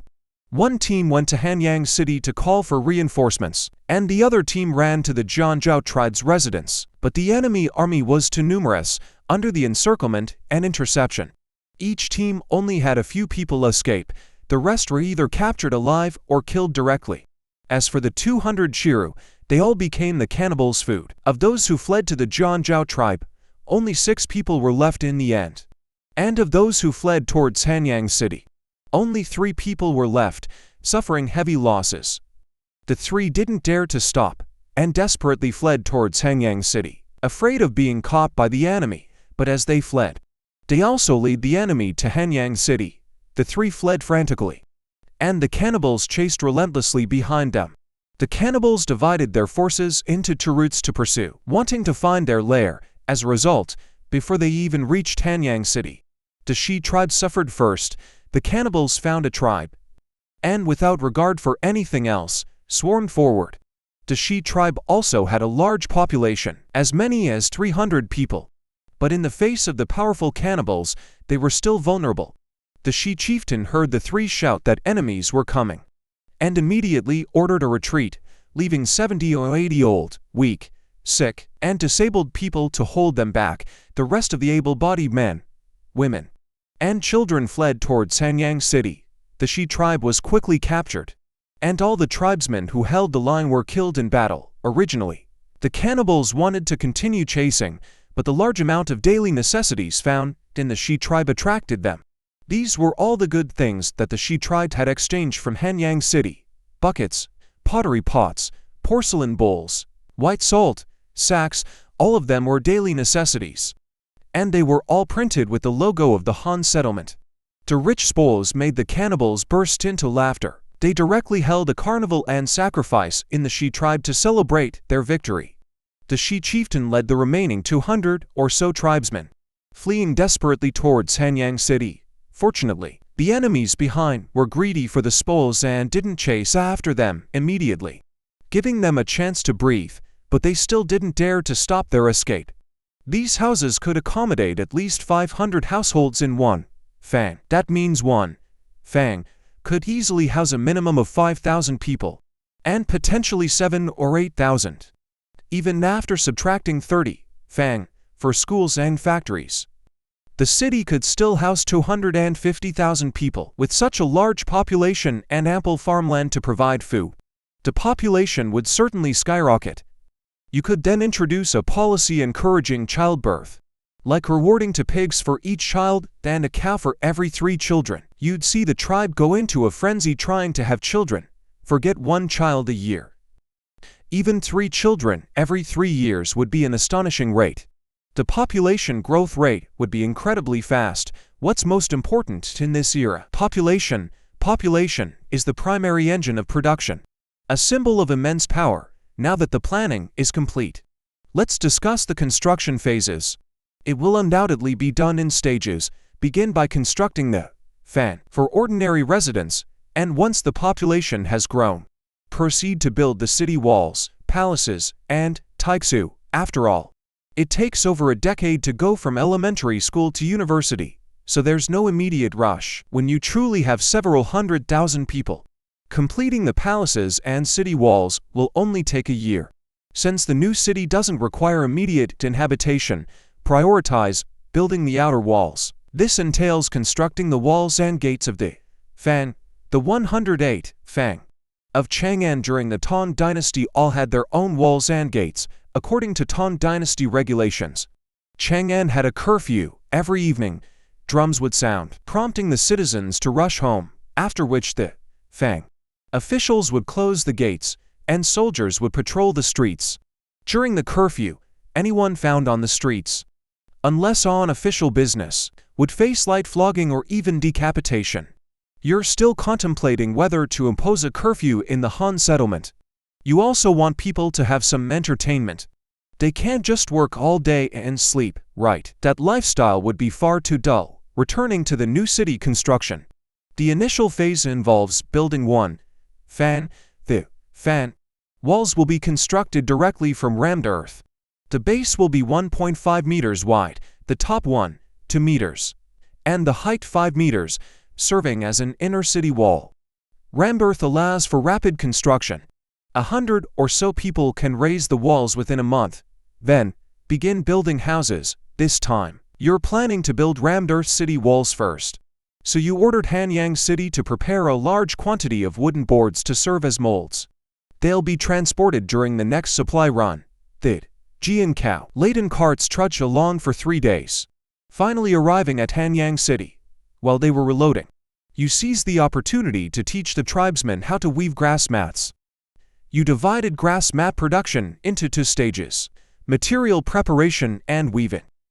You delegated these tasks to the carpentry and textile groups respectively, under your guidance. The carpentry and metallurgy groups developed a tool specifically designed for shaving Jian cow leaves. It resembled a modern potato peeler, with a palm-sized wooden handle and 3 parallel iron blades at the tip. To use it, you insert an finger-width Jian cow leaf from the root, and pull it through the other end. With a click, the thorns on both sides are shaved off, and the leaf is split in 2. The worker holds the tail of the leaf with one hand, and pushes the blade forward with the other, creating 2 thin strips. These grass leaf strips must then be steamed and dried. This step is essential, both to soften the leaves and to sterilize them. These mats will serve as cool sleeping mats on the con, directly contacting the skin during summer. So cleanliness is paramount. The final step is weaving the mat. Fine yarn is used as the warp, with threads spaced every 5 centimeters. Then, the grass leaves are used as the weft, alternating the warp threads up and down, weaving the leaves in between. After completion, the knots are tied for security, and the edges are bound with linen strips, all done. This process is far simpler than weaving cloth. You explained it to Zidai once, and she understood. Relieved, you immediately assigned the task to her. The weaving work of the Han settlement was entrusted to her mother, Chan, to manage. Both mother and daughter now have distinct tasks to perform. With the work in Hanyang city organized, you departed for the new urban area with the carts in a grand procession. The carts were filled with grain, infrastructure tools, cattle and horses. Specifically for transporting earth, there were also a dozen or so construction foremen to lead the workers once they arrived. The journey took a week, just as you arrived at the new city construction site. A crisis was silently unfolding in Hanyang city. At the end of March, with summer approaching, the 2.00 mu of rice planted by the Han settlement would be ready for harvest in no more than half a month. But just then, a 1,000-strong army approached within 3 days' distance of Hanyang city from the north. These warriors were covered in white totems, their faces painted with grotesque designs, and human bone ornaments adorned their necks. They carried crude shields fashioned from tree branches and vines, along with a large number of roughly made bows and arrows, and countless bone and stone spears. It was an army of cannibals. Over the past year, they had clashed with the Han settlement 3 times, each resulting in defeat, suffering heavy losses. This had infuriated the cannibals. The first encounter involved a small team of 40 warriors engaging the tree tribe. The cannibals lost, but 3 injured warriors escaped. The second encounter also involved a small team of dozens. However, you cleverly lured them into the territory of the Black Rat tribe. Once they were both severely weakened, you emerged as a savior, completely wiping out the cannibals and incorporating the surviving members of the Black Rat tribe, making a substantial profit. It was a total annihilation, with no survivors. The third was the ambush in the northern valley. Using only the forces of the Han settlement, you eliminated over a dozen cannibal apes and captured more than 200 slaves who were still working for the Han settlement. Again, it was a complete annihilation, leaving no one alive.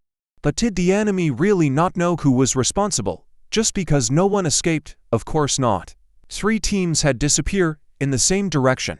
On one occasion, 3 warriors had managed to escape. According to their accounts, they were defeated by a tribe that wielded bows, arrows, and vine shields. Their weapons were incredibly potent, allowing them to rout the cannibals with only a handful of warriors. The answer was clear: the same direction. A tribe with a grudge against them, and the ability to defeat them. Utilizing bows, arrows, and shields as weapons. They didn't know the tribe's name or size, but they didn't care. They were confident in their superior numbers. Although the Han settlement had over 4.2 old people, they couldn't muster 1,000 adult males at the time. That was the crucial difference. The cannibals knew the general direction and the weapons of the Han settlement.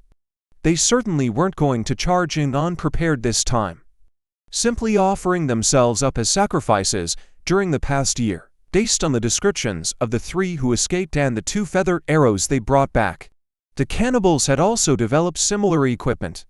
They fashioned wooden shields from branches, crafted bows by stringing saplings, and created arrows from dry, thin vines. Fully armed, they marched south toward the Han settlement, determined to destroy the tribe that had repeatedly thwarted them. However, they were in for an unexpected surprise before even finding the Han settlement's location. The market in early April was fast approaching. Several tribes preparing to trade with the Han settlement had already dispatched their teams. Little did they know, they were about to encounter a powerful enemy on the road. The first to encounter the cannibal army was the Jianzhou tribe's trading team. They consisted of 40 adult males, herding 200 chiru. They intended to trade for extra white salt from the Han settlement this time. Their tribe was rather distant from Hanyang city, requiring nearly a month of travel back and forth. They had sent so many warriors to protect the chiru, confident that they were safe. Yet, only a few days away from Hanyang city, they were suddenly swarmed by countless enemies. There wasn't even a battle. The disparity in numbers was far too great. The leader of the Jianzhou tribe immediately ordered the abandonment of the Chiru and a retreat. He hoped to use the Chiru to draw the enemy's attention, allowing his team to escape with their lives. Moreover, the leader was quite clever. He had the team split into two groups, fleeing in different directions. One group would head to Hanyang city to call for reinforcements, while the other would run toward the Jianzhou tribe settlement. But the enemy was far too numerous. The encirclement prevented all but a handful from escaping each group.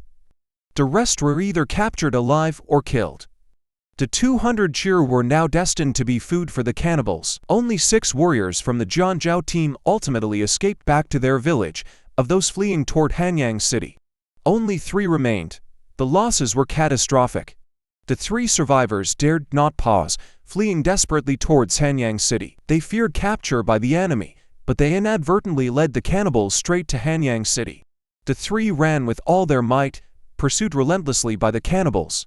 The cannibals divided their forces, pursuing into separate directions. Hoping to locate their main settlement, the Shi tribe suffered the consequences even before Hanyang city came into view. The cannibals found a tribe and attacked indiscriminately. The Shi tribe boasted a substantial population of over 300 individuals, but they were no match for the powerful cannibals. Upon hearing the 3 runners yell that enemies were approaching, the Shi chieftain immediately ordered an evacuation. 70 or 80 elderly, infirm, and disabled individuals remained behind to delay the enemy, while the remaining able-bodied men, women, and children fled toward Hanyang city. The Shi tribe quickly fell, and all the remaining warriors were killed defending the settlement. The cannibals initially intended to continue their pursuit, but the vast quantity of daily necessities they discovered in the Shi tribe proved too tempting. These were all the goods that the Shi tribe had obtained through trade with Hanyang city. Buckets, pottery pots, porcelain bowls, white salt, sacks, all the essentials, and each item bore the logo of the Han settlement. The rich bounty made the cannibals burst into laughter. They immediately organized a festival and sacrifice at the Shi tribe, celebrating their victory. The Shi chieftain led the remaining 200 tribesmen, running desperately towards Hanyang city. Luckily, the pursuing enemies were distracted by the spoils and didn't immediately give chase, allowing them a moment to catch their breath, but they continued their flight without pause. These 200+ people quickly arrived at the location where the Bian tribe used to live. 100 men were stationed there to tend to the hemp fields. They were working in the fields when a large group of people suddenly ran towards them. Terrifying them, they assumed it was the enemy. On closer inspection, it turned out to be the former neighbors, the Shi tribe. Adults and children were running towards them. Even breastfeeding babies were crying. The group was disheveled and carried nothing with them.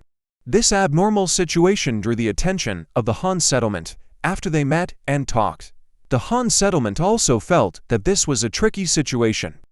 After thinking for a moment, Duer, the leader of the garrison, immediately sent someone on horseback back to the city to deliver the news of the enemy's attack to Hanyang city so that you could prepare, but he didn't know that you were at the new city. Hanyang city was at its weakest in terms of troops. After sending the messenger on horseback, Duer had most of the people follow the Shi tribe refugees to Hanyang city. He himself led 40 men to hold the line. All the tools, food, and living supplies in the camp were loaded onto carts and sent back to Hanyang city.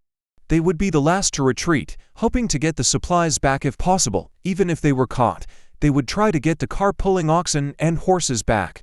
It was only a day's journey from the Bian tribe to Hanyang city. By horse, it would take about an hour. The warrior who was sent to deliver the message also knew the urgency, and constantly urged the war horse, and arrived at Hanyang city in only 40 minutes.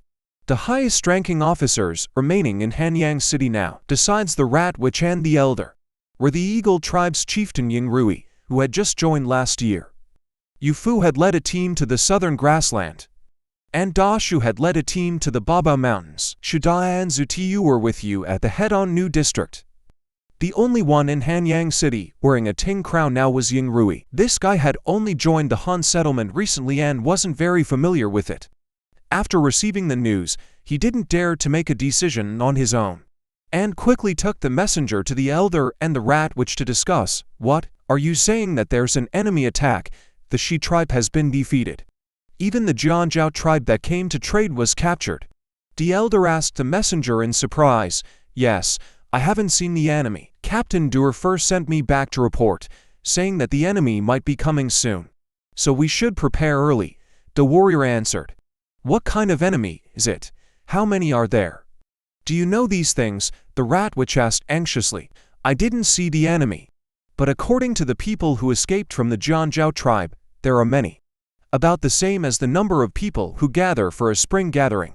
Those enemies have white totems painted on their bodies, similar to the totem warriors we captured from the cannibals, but their weapons are different.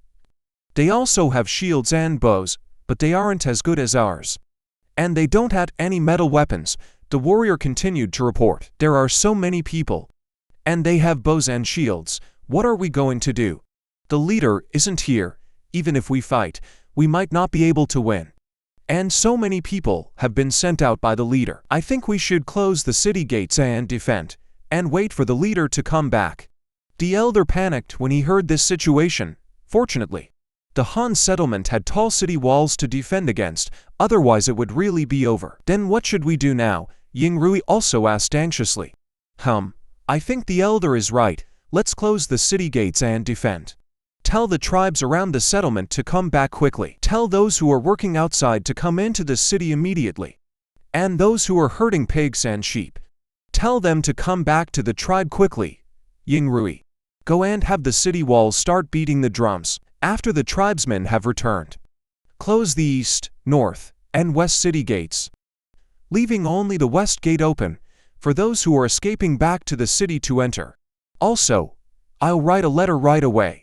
And have the giant eagle you raise send it to the leader. After you've done all this, send out a group of cavalry to meet the tribesmen who are escaping back. And have them come back quickly. At this critical moment, the rat witch decisively took charge. Okay, that's a good idea. I'll listen to the rat witch. I'll go and make the arrangements now. Ying Rui agreed and turned to leave to prepare. Before long, the walls of Hanyang city were thumping with the sound of drums. Each city gate was sounded twice. The tribesmen all knew that this meant there were enemies. They immediately picked up their tools and drove their ox carts and horse carts into Hanyang city. The entire Hanyang city, except for the west gate, quickly closed in the sound of creaking gates, and the drawbridges were also raised after the tribesmen entered the city. Ying Rui also sent out 200 riders, each with 2 horses, to quickly go out of the city to meet the people who were escaping back. The slaves were temporarily locked in the large warehouse. The children returned home. The remaining adult tribesmen found weapons and climbed onto the city walls, preparing to rely on the walls to defend the city. The 200 cavalry raced along the mountain road. After 40 minutes, they finally met the Shi tribe who were fleeing, and the few dozen tribesmen from their own settlement, after confirming their identities. The cavalry who came to meet them handed the spare horses to the fleeing tribesmen without saying a word, and then carried a woman or child from the Shi tribe. 400 riders made their way back. The remaining men of the Shi tribe, led by their chieftain, retreated on foot. Riding opportunities were limited, and were left to the women and children. Even if they couldn't escape, they had to save some of the Shi tribe's bloodline. Thank goodness, the enemy didn't chase after them. Dur and the carts loaded with supplies also caught up, and joined the men of the Shi tribe. Returning to Hanyang city together, after much turmoil, the sun began to set. Dur and the Shi chieftain finally arrived at Hanyang city. Ying Rui immediately ordered the west city gate to be closed, preparing to defend against the attack. And waiting for your reply. You, on the other hand, were in the new district, more than 100 kilometers away on the east bank of the Z River. Dizzy with a day of land surveying, planning the location of the first fang, and the direction of the artificial river. You were just about to eat when you suddenly heard a deafening bird call. You looked up and saw a snow-white giant eagle flying towards you in the blood-red sunset to the west. The huge figure was Bazooka, personally raised by Ying Rui. Your heart skipped a beat. Something had happened in Hanyang city. Otherwise Ying Rui wouldn't have sent it to deliver the message personally. Bazooka also spotted the Han settlement's camp, spread its huge wings, and dove down, flapping its wings a few times and landing steadily. Lee. The 2-meter-tall bazooka saw you and awkwardly walked towards you. You walked over and patted its wings to show encouragement, and then untied a hide letter from its leg. Shuda, Zutiyu, and Shoya, curious kids, also gathered around, wanting to see what had happened. After opening the hide, it was filled with neat handwriting. You recognized it as the Rat Witch's handwriting at a glance. Now, besides you, this old guy was the most literate in the Han settlement. He didn't have to work, and he was interested in Chinese characters, so he spent a lot of time studying every day. After reading the letter, you couldn't help but frown when Shuda and the other two saw your expression. They knew that it wasn't good, and quickly asked, "Leader, what's wrong with Hanyang City?" "What happened?" Shoya asked. "Look for yourselves. But don't spread the word." You handed the hide to them and walked aside to think. The three of them gathered together with serious faces and opened the hide letter. It read, "A cannibal army is attacking. Over 1,000 people, carrying bows and shields, raiding the Jianzhou tribe's trade caravan in the northwest dense forest. 40-odd people were either captured or escaped, and 200 antelopes fell into the enemy's hands. 3 people fled to Hanyang for help, with the enemy in hot pursuit, passing the Shi tribe's residence. The Shi tribe was brutally slaughtered, and the residence was lost. Their leader led over 200 survivors to Hanyang, and at noon, met Duer's squad in the hemp field. The 2 squads joined forces and retreated to Hanyang City. I have ordered the tribesmen to return home, the livestock to be penned, the 3 gates to be closed, and 200 riders with 2 horses each to meet them and resist the enemy at the city. I hope the leader will come up with a plan and lead the troops back to save us." The number of words was small, but the cause and effect was clear. After Shuda and the other two finished reading, they were both surprised and angry. They were surprised by the number of enemies, and even more surprised by their weapons and equipment, bows and shields. This was too outrageous. "Leader, what are we going to do now? Are we going to immediately send troops back to rescue them?" Shuda walked behind you with the letter in his hand. You turned around, glanced at Shuda, then swept your gaze over Zutiyu, and finally stopped on Shoya's face. "Leader, I don't think it's appropriate to go back now. It would take at least 2 days to go back and forth, and by the time we got there, the enemy would have already surrounded Hanyang City. By then, the warriors would definitely be exhausted, and there wouldn't be enough of them. So we might not be able to win. We might even be passively beaten." Shoya quickly analyzed. "Who's afraid of numbers? Our weapons are sophisticated. One of us can take on several of them. Besides, our warriors can run. We might not lose if we fight." Shuda shouted. You glared at him, and he immediately shut up, muttering a few words in a low voice. "Hanyang City has high walls and deep trenches, a large supply of food and grass, and many wells. Even if it's surrounded, as long as we don't actively attack, we can last a long time. No one will starve. As for breaking into the city, it's impossible. What I want you to think about is another aspect. You all read the letter. Besides noticing the enemy's attack, didn't you see anything else?" You prompted, hoping that these 3 commanders would use their brains more. "Something else?" Shuda scratched the back of his head and picked up the letter to read it again. Zutiyu also came over to look, but he still couldn't figure it out and didn't know what you meant by "something else." Only Shoya seemed to see something. He glanced at Shuda, and then suddenly realized and tentatively asked, "Leader, are you talking about the Shi tribe that fled to our Hanyang City, and the captured Jianzhou tribe trade team?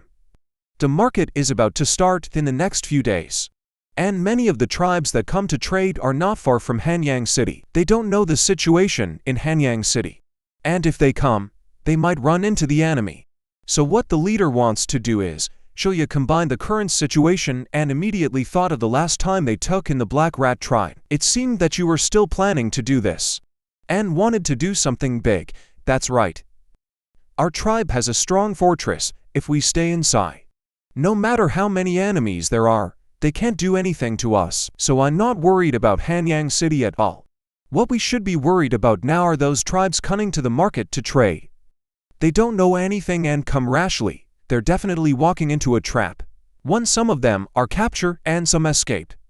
What do you think they'll do?" You reminded them again.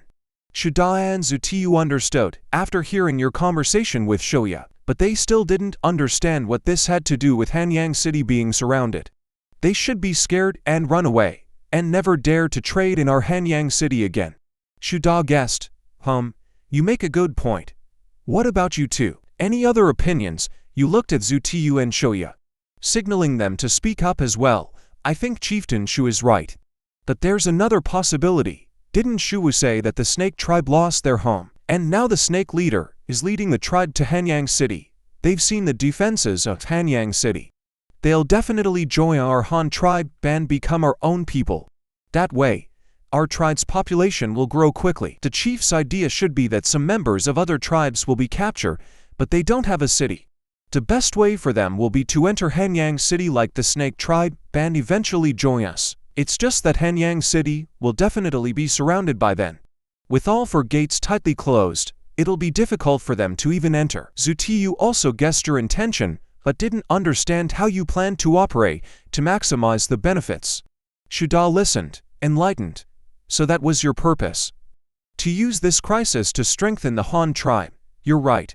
This enemy attack seems like a crisis. But if handled properly, it's also an opportunity.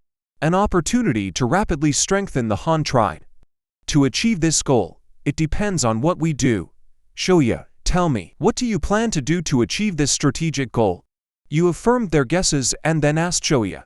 Shoya pondered for a moment and said, I think we can lead the troops back now.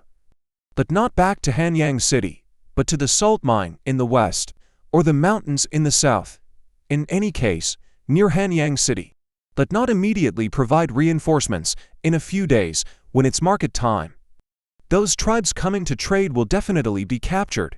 There aren't many of them. They're likely to be completely wiped out, with no one escaping. So, we can send some warriors to scout, harass, and carry out guerrilla warfare. And rescue a few of them just as they're about to be captured, so they can take the news back to their tribes and call for reinforcements. This way, we can slowly gather a coalition of tribes around Hanyang City. When the manpower exceeds the enemy, we can then lead the coalition and coordinate with the garrison in Hanyang City from the inside and outside to launch a counter-encirclement plus a central breakthrough and wipe out these 1,000 enemies in one fell swoop. And we can also capture some of the enemies alive, reduce them to slaves, and send them here to work, just to use them as coolies for the construction of our new city. Shoya said, stroking the sparse beard on his chin. Not bad, it's about what I thought, but it's still a bit short. Our ultimate goal is not only to annihilate the enemy, but mainly to take the opportunity to absorb the strength of the surrounding tribes. So when gathering the coalition, we must make the pros and cons clear to them and force them to actively join the Han tribe after the war. You affirmed Shoya's strategy and added some more. Yes. Thank you for your guidance, Chief. This subordinate has remembered it. Shoya quickly nodded. Well, Shuda, Zutiyu, you two are also generals leading troops. Think more in the future. Learn more from Shoya when you have time. It'll be good for you. Although mercy does not make a good soldier, and righteousness does not make a good businessman. But being a general can't just be about fighting and killing. So many warriors' lives are in your hands. They also have wives, children, and old people. I don't want them to go to their deaths because of your impulsiveness or wrong decision. It's not worth it. Do you all understand? You educated them. Yes, Chief, we understand. We will definitely think carefully about problems in the future and not take our brothers to their deaths. Shuda and Zutiyu said quickly, well, let's do as Shoya said. Have the warriors tack up their things today, tomorrow. Start a fire and cook before dawn, when it's light. Have all the warriors eat breakfast and march towards Hanyang City while it's cool in the morning. The target is the small hillside below Tuogu Ridge, where all the allied forces that are received will gather. You issued the order. Yes, Chief. How should we reply to Shu's letter? Should we tell the few in Hanyang City about the plan? Shuda reminded. No need. I'll write the reply myself. You guys do what you need to do. After saying that, you took the letter and wrote below with a piece of charred wood, hold the fortress and await rescue. Do not open the city gates to meet the enemy without orders. In case of emergency, pigs and sheep in the city can be slaughtered for food. I have another plan. Don't be anxious or ask. Treat the remnants of the snake tribe well. After writing the reply, you asked Bazooka to send it back. And then turned around the camp, looking for Yaid, planning to explain the work after your departure. This time you brought a large number of convoys and workers, not only to transport materials, but also intended to let experienced construction workers lead the hired workers to carry out construction. Now, because of the affairs of the Han tribe headquarters, the army is going to transfer. The 30 construction workers left behind will merge with Yaid's 20-person caravan to form a 50-person new city preparation team and continue to supervise and direct the workers here. Early the next morning, after the warriors finished eating, they began to gather. You held up the banner of the Han tribe and personally led everyone back to camp to complete this plan before you personally led the team to set off. Bazooka had already sent back the reply overnight. Yingrui, Shuwu, and the elders received the order and immediately closed the four gates, gathered all the male members of the tribe left in the city, and prepared to organize a defense and counterattack at any time. The more than 200 remnants of the snake tribe who came to seek refuge were also settled. After discussing, the elders decided to let them all live in the military camp warehouse temporarily. There were more than 100 bunk beds in the warehouse, and adults and children could barely squeeze in. If it really didn't work, the desks in the other half of the warehouse could be put together as beds. In terms of food, now it was wartime. Every household stopped cooking and ate from a common pot. The Han tribe, which had always been equal, could now only prioritize food for adult men, followed by women, and finally children. Women and children now only had 2 meals a day. It wasn't because the Han tribe lacked food, but because no one could predict when the enemy would retreat. They saved as much as they could. Saving one more portion meant they could last one more day. Just as Hanyang city was prepared for war, you led people back. At the same time, an army of thousands of cannibals arrived under Hanyang city before dawn. They were bare-chested, wearing animal skin skirts or green leaf suits around their waists, covered in strange white totems, with a circle of unknown vines wrapped around their foreheads to fix their hair. The team was not neatly lined up, but it wasn't completely disorganized. Many small teams could be vaguely seen, about 40 people in each team, led by a captain with a palm-sized skull necklace hanging on his chest. Dressed like the cannibals you first encountered, the red-haired cannibal giant apes were indispensable in the team. This time there were more than 40 of them. Still so conspicuous in a team of more than 1,000 people, the captives captured from the snake tribe and the Jianzhou tribe were also in the team. They were tied into a string with ropes, tied around their heads, half dead. They were lined up in several teams, about 30 people, guarded by several cannibal apes. The ropes were held in the giant apes' hands, like leading dogs. The 200 antelopes captured yesterday were also among them, but there were fewer of them. It was estimated that some of them had been eaten. The remaining less than 100 were also tied into strings and brought along in the team. They had gone around a big circle in the mountains and forests, and actually came around from the southwest. That was the former residence of the Bian tribe. These people must have followed the footprints and ruts. A group of people came out of the dense forest, and suddenly a clearing of more than 3. Zero Mu appeared in front of them. The clearing was nothing, just a plain in the mountains. But what shocked them was that in the center of this open space, slightly to the east, there was actually a tall quadrilateral building. Looking closer, the building was surrounded by water on all sides. The city walls were impossibly high, and the surface was entirely made of bluestone brick similar to mountain stones. Smooth and without gaps, with no place to exert force. Like naturally formed steep mountain walls, only in the center of the 4 city walls, there was a huge wooden plank covering the outside of the wall. A group of people curiously came outside the west gate. The ruts and hoof prints on the ground extended to the moat outside the west gate and then disappeared. Looking at the huge wooden plank facing the traces, these people seemed to understand something. At this time, the commotion under the city wall attracted the attention of the guards on the city wall. It was just dawning, and the visibility was not very clear. Dozens of people leaned out from the turrets or embrasures to look down, and at a glance they saw countless white totem warriors appearing under the city, as well as giant apes more than twice the height of humans, scaring the tribesmen who saw giant apes for the first time. It's the enemy. The enemy is under the city. Sound the drums, someone shouted, and the big drums on both sides of the west tower sounded, dong dong dong. The earth-shattering sound of the drums not only awakened the tribesmen still sleeping in Hanyang city, but also startled the cannibal army and giant apes under the city wall. The enemies under the city looked towards the city head, where the sound was coming from. They saw countless figures running and shaking in neat openings at the top of the city wall. And people were constantly poking their heads out of the openings. Those people all had their hair tied up, and seemed to be holding weapons in their hands. On closer inspection, they were either sharp copper spears or long bows and arrows. This shape immediately attracted the attention of the enemy army under the city. The hairstyle was not the key. The point was that the people on the city wall were holding bows and arrows. Wasn't this the tribe they were looking for? Definitely couldn't escape. The red-haired giant ape outside the west gate also spotted the people on the city wall and roared angrily. After a short run-up, it jumped high, crossed the 4-meter-wide moat, and pounced directly on the smooth city wall. Unfortunately, the giant ape only flew to a height of 5 meters, and had no more energy to sprint upwards. The smooth wall had no place to exert force, so it could only swipe a few times on the wall and then fell straight into the moat with a plop, splashing water that washed the walls and land, turning several surrounding giant apes and totem warriors into drowned rats.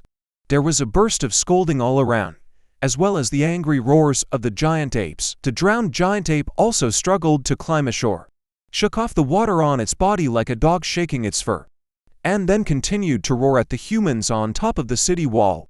Ying Rui, standing on the city tower, patted his chest in fear, muttering, "That was close, that monster almost climbed up." Fortunately, the city wall is high enough, and the moat is wide enough. This was no joke. The moat was very useful when facing giant apes. Although it couldn't do anything to the giant ape, it limited the distance of its jump. This beast was huge and had super jumping ability.